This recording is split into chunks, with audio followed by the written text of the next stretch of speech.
YSR Congress party నాయకులపై Telugu Desam party నాయకులు చేస్తున్న దుష్ప్రచారాలపై బ్రాహ్మణ committee Guntur urban general secretary Vannapalli Hanumantharao ఆగ్రహం వ్యక్తం చేశారు. గురువారం గుంటూరు నగరంలోని 32వ డివిజన్ వైఎస్ఆర్ కాంగ్రెస్ పార్టీ కార్యాలయంలో ఏర్పాటు చేసిన మీడియా సమావేశంలో ఆయన మాట్లాడారు. వృద్ధులకు, వికలాంగులకు పెన్షన్ అందకుండా చేసిన ఘనత తెలుగుదేశం పార్టీ అధినేత నారా చంద్రబాబు నాయుడు దక్కుతుందని అన్నారు. అందరికీ నమస్కారం. గత 4 రోజుల నుంచి ఈ పెన్షన్లు, వృద్ధాప్య పెన్షన్ల కోసం, వికలాంగుల పెన్షన్ల కోసం జరుగుతున్నటువంటి ప్రచారాన్ని జనమందరూ చూస్తూనే ఉన్నారు. అందరికీ తెలిసిన సంగతే.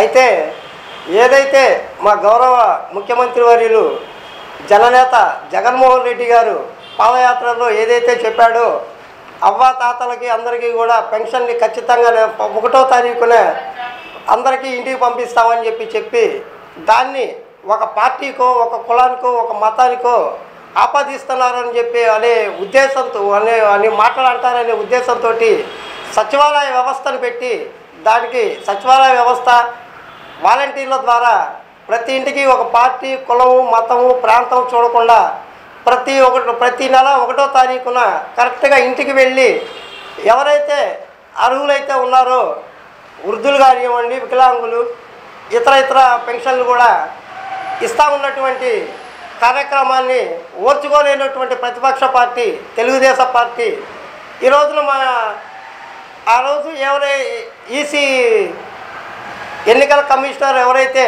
ఉన్నారో నిమ్మగడ్డ రమేష్ కుమార్ అనే ఆయన ఎన్నికల కమిషనర్గా ఉన్నప్పుడు ఈ వాలంటీర్ వ్యవస్థ ఉండకూడదు, ఈ సచివాలయ వ్యవస్థల ద్వారా ఈ వాలంటీర్లు ఒక పార్టీకే పనిచేస్తున్నారనే ఉద్దేశంతో ఎవరైతే పెన్షన్లు తీసుకున్నటువంటి అవ్వాతాతలు, వృద్ధులు అయితే ఉన్నారో వాళ్ళందరినీ కూడా ఇబ్బంది పెట్టే ఉద్దేశపూర్వకంగా ఈ రోజున పిటిషన్లు పెట్టి ఈ వాలంటీర్లు ఇళ్ళకి వెళ్లకుండా, వాళ్ళకి పెన్షన్లు అందకుండా చేయాలని జనాలందరినీ కూడా ఇబ్బంది పట్టే దురుద్దేశంతో ఈ రోజున ఈ వాలంటీర్ వ్యవస్థని, ఈ రోజున పెన్షన్లు కూడా ఇవ్వనీయకుండా చేస్తున్నటువంటి కార్యక్రమం తీసుకుంటా ఉంది. అయితే గత 3 రోజుల నుంచి కూడా ఏదైతే మా నాయకుడు ఉన్నాడో జగన్మోహన్ రెడ్డి గారు ఆశించిన మేరకు 1వ తారీఖు ఇంటికెళ్ళి తలుపు కొట్టి ఇస్తున్నటువంటి పెన్షన్లను ఆపిచ్చి ఈ రోజున మీరు గత 3 రోజుల నుంచి కూడా చూస్తూ ఉన్నారు. ప్రతి ఒక్కళ్ళు కూడా ఎంతోమంది వృద్ధులు, వికలాంగులు కూడా సచివాలయాలకు వచ్చి ఎదురు చూపులు చూసి మీరు మా పెన్షన్లు ఇవ్వండి అని చెప్పి అడుగుతా ఉన్నటువంటి రోడ్లు ఎక్కాల్సినటువంటి దుస్థితి తయారైంది. అయితే ఇది ఇలా ఉండి మీరు దొంగ అనే చందంగా మీరు పిటిషన్లు పెట్టి మీరు వాలంటీర్ ఏదైతే పెన్షన్ ఇళ్ళకి వెళ్ళకుండా ఇంటికెళ్ళి అలా పెన్షన్లు ఇవ్వకుండా చేసింది మీరు, దాన్ని కూడా ఏదో మేమేదో కావాలని చేస్తున్నామనో, దీన్ని ఒక రాజకీయంగా చేయాలనో మా వైఎస్ఆర్ కాంగ్రెస్ పార్టీ మీద బురదజల్లే ప్రయత్నం చేస్తూ ఉన్నారు. ఒకసారి అది నిజంగా సిగ్గుచేయటని కూడా తెలియజేస్తూ ఉన్నాం. ఈ రోజున ఎంతమందో ఇబ్బందులు పడుతున్నారో వాళ్ళందరికీ కూడా ఖచ్చితంగా వాళ్ళ ఉసురు తగులుతుంది. ఖచ్చితంగా వాళ్ళందరూ కూడా మిమ్మల్ని గట్టిగానే దీవిస్తూ ఉన్నారు. ఖచ్చితంగా మీ సంగతి 2024 రేపు సార్వత్రిక ఎన్నికలలో ఖచ్చితంగా నీ మీద ఉన్నటువంటి కక్షను కూడా తీర్చుకునే విధంగా వాళ్ళందరూ కూడా ఎదురు చూస్తూ ఉన్నారు ఈ రోజున. అలాగే ఒకసారి మీరు కూడా ప్రతి ఇంట్లో కూడా మీరందరూ కూడా ఒకసారి ఆలోచన చేయమని చెప్పి కూడా ప్రతి ఒక్కరిని కూడా చేతులెత్తి నమస్కరించి ప్రార్థిస్తూ ఉన్నాను.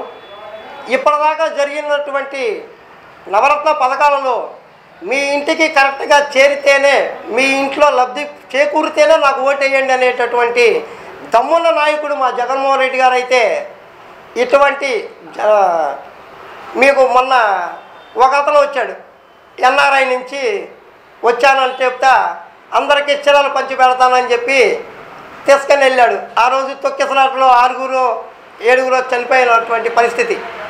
ఈ రోజున ఇంట్లో ఉండి అవ్వాతాతలకి మా మనవడు ఉన్నాడు, మా ఇంటికి పెన్షన్ వస్తుందని చెప్పి అందరూ హాయిగా నిద్రపోతున్న జనాల్ని ఈ రోజున రొడ్డు పాలు చేసినటువంటి దుర్మార్గపు చర్యలు చేస్తున్నటువంటి చంద్రబాబు నాయుడు గారు ఒకసారి మీరు ఆలోచన చేయమని కూడా కోరుతా ఉన్నాను. ఈ రోజున ఇంతమంది కూడా ఇంతమంది జనం మా ముఖ్యమంత్రి జగన్మోహన్ రెడ్డి గారికి ఆశీస్సులు ఇస్తూ ఉంటే మీరు మాత్రం దుర్మార్గపు చర్యగా దుష్ప్రచారాన్ని చేయటం ఎంతవరకు సమంజసం?